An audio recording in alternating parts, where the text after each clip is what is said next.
Hello and welcome in. My name is Drumroll Tony. I'm a streamer on Twitch, musician and music teacher living in Seattle. And in this video, we're getting back to Ginger. And I got to say, out of all the groups I've discovered from this reaction channel, they are easily in my top 5. I love this band. It's been a bit since we've done them on the channel.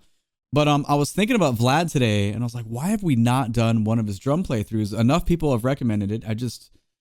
We need to get into it. So that's what we're going to do. We're going to do home back, but just the drum playthrough. I'm excited to see this. Let's go. This is a very intense song. The words, the lyrics are powerful, very sad. I want to acknowledge that so we're not being disrespectful, but this is obviously a video that is going to be focusing on the percussion. All right, let's go, Vlad.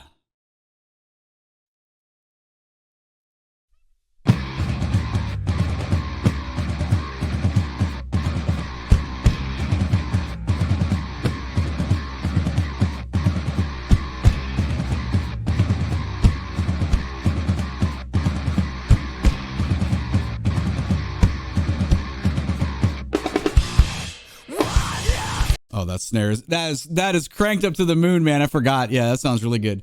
That intro is cool. The guitar work, the mixed meter stuff with like, I would say like, it's not swing, but it's like a metal Gene Krupa, like kind of open swing feel. It's really cool because it makes you like kind of just agitate where you're feeling the downbeat there. It's pretty cool. All right, let's get into this where the snare just melts our brains.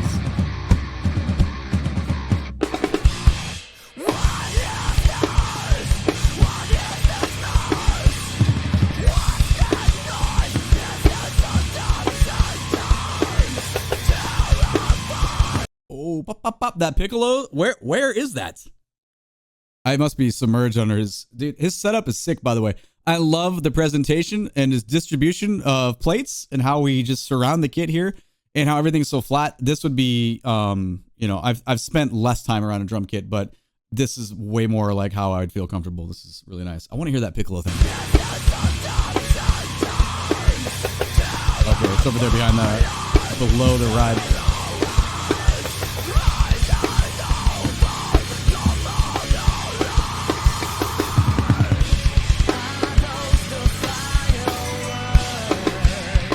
Okay, there's just that little cymbal work I'm missing. I want to go back and get that again.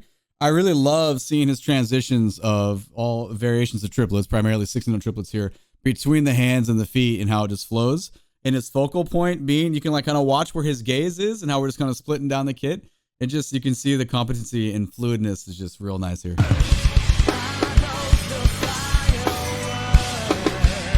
I think booking, I'm seeing like this and this. This is so cool sounding.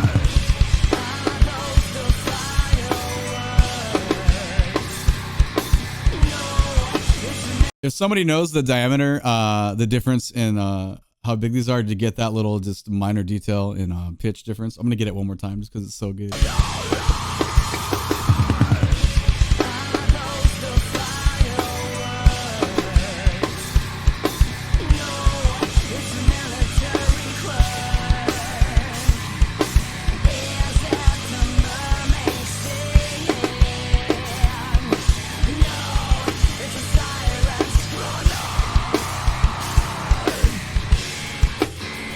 It is fascinating to listen to the differences of just the shoulder on the cymbal here and the shoulder on the cymbal here, just how it's wet and open, but still it really works for the different, the way he's using that in the phrase. It's just so nice. All right, going back 5, here we go.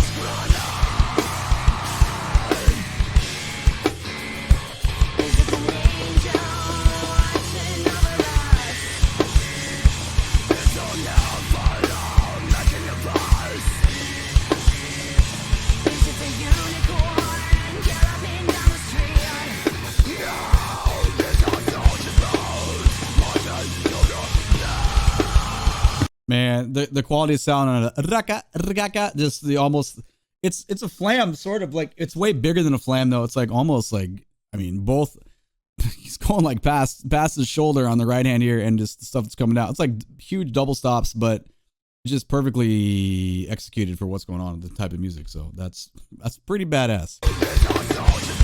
Yeah, look at that.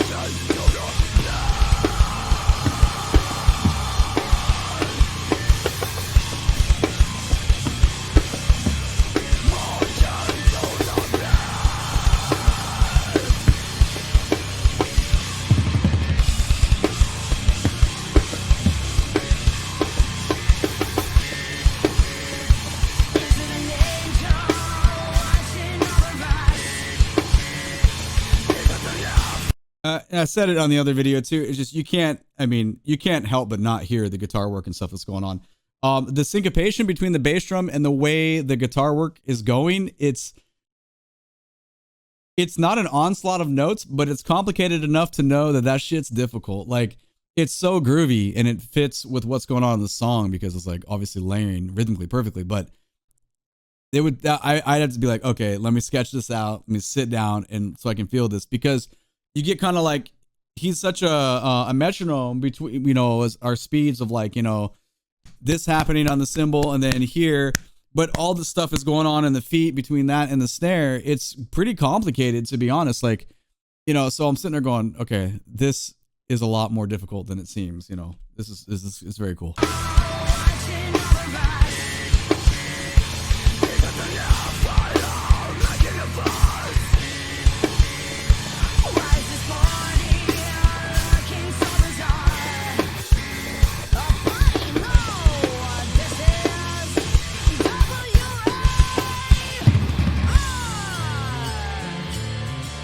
Over the war there. Let's go back, get that 10 seconds, how he feels over that with the vocals.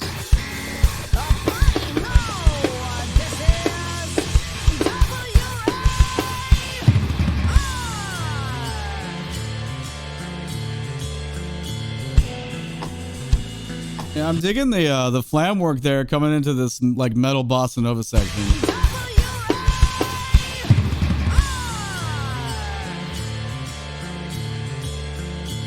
So right hand is on the bell, and then left hand is right at the edge of the cymbal. That's pretty cool.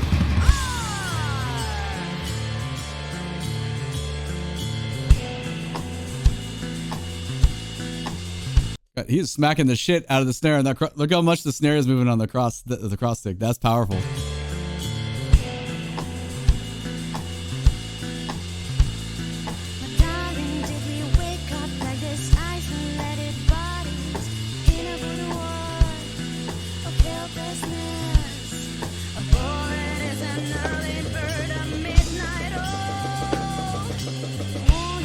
So let's watch that whole phrase again. Let's go back 15 seconds.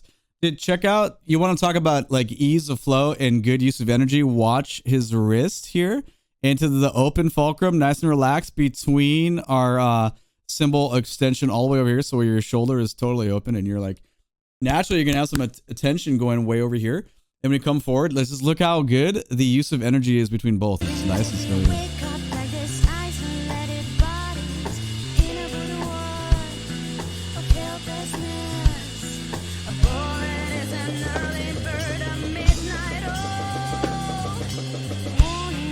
That fits so nicely. Right there between the ride and the snare. Let's go back and grab that. Sorry, my bad.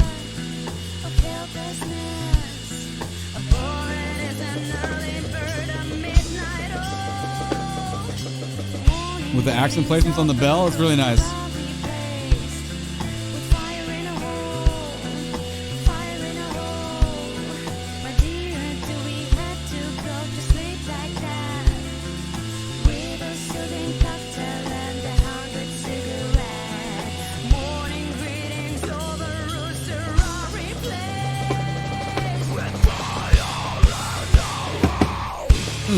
Man, coming into the fire in the whole section, that excuse me, the crescendo of our 16 notes there and how it like bubbles out onto the snare drum, that when we really hear, we're reminded how far up it is cranked. That is really good phrasing. Let's grab that again.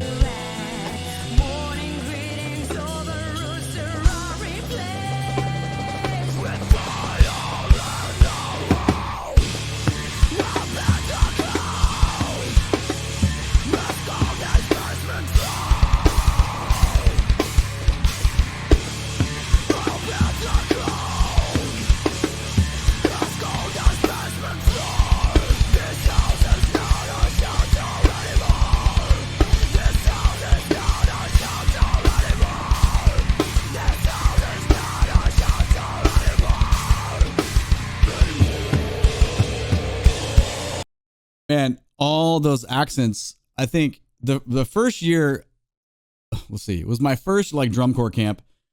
The caption head, he was a big time recording studio artist. in percussion, a session player, I should say, not a big time recording. He just did a lot of session work. He was so, sorry, long-winded is not the word, just detailed about measuring your sound like in a studio style setting. But obviously what he was trying to teach us in a drumline setting was everyone's accents need to be identical. The approach is the same.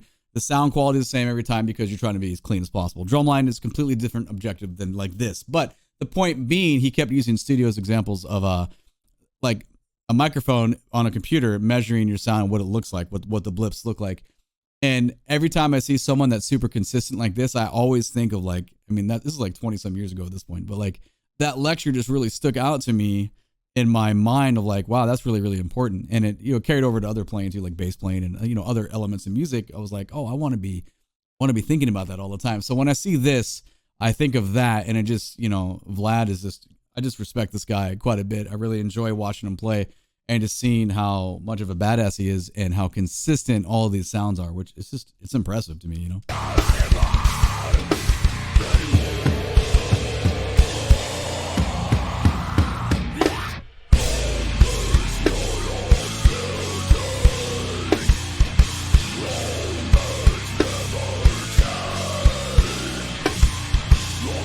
So I think one of my favorite things, I was saying earlier how much I like Jinjer. They just do this thing where like we have such a heavy quarter note pulse on some cymbal sound, and then all the syncopation and stuff is happening between, bass and guitar, and it's like super heavy distorted, and then we just echo that around the kit like that.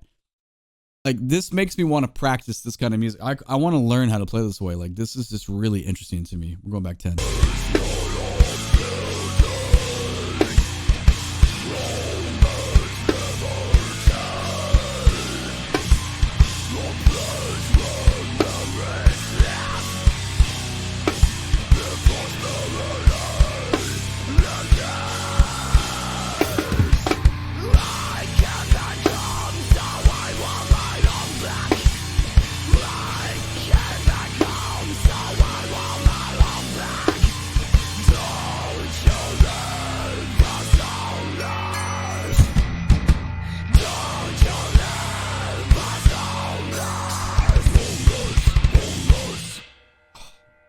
Dude.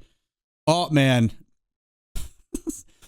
Go back to this one. This is the one you just watch and you want to talk about consistent tone qualities on cymbal crashes, just emphasizing all the movement in the song.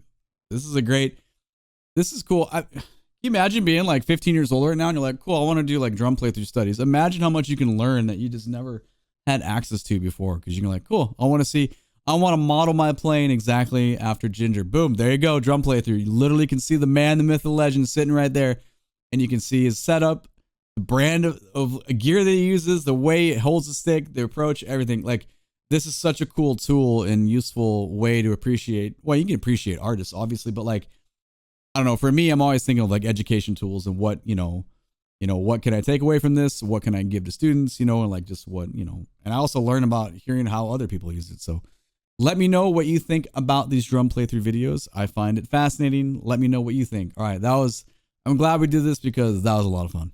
My name is Drumroll Tony. I'm a streamer on Twitch. Catch me when I'm live so we talk about Jinjer or Vlad or other drummers in general that you like, or even video games. You can find a link to my Twitch channel in the video description below, as well as my Discord. If you like this video, please give it a thumbs up and subscribe to the channel so you can catch the next upload. All right, thank you so much for watching. I appreciate you. Take it easy. Bye-bye.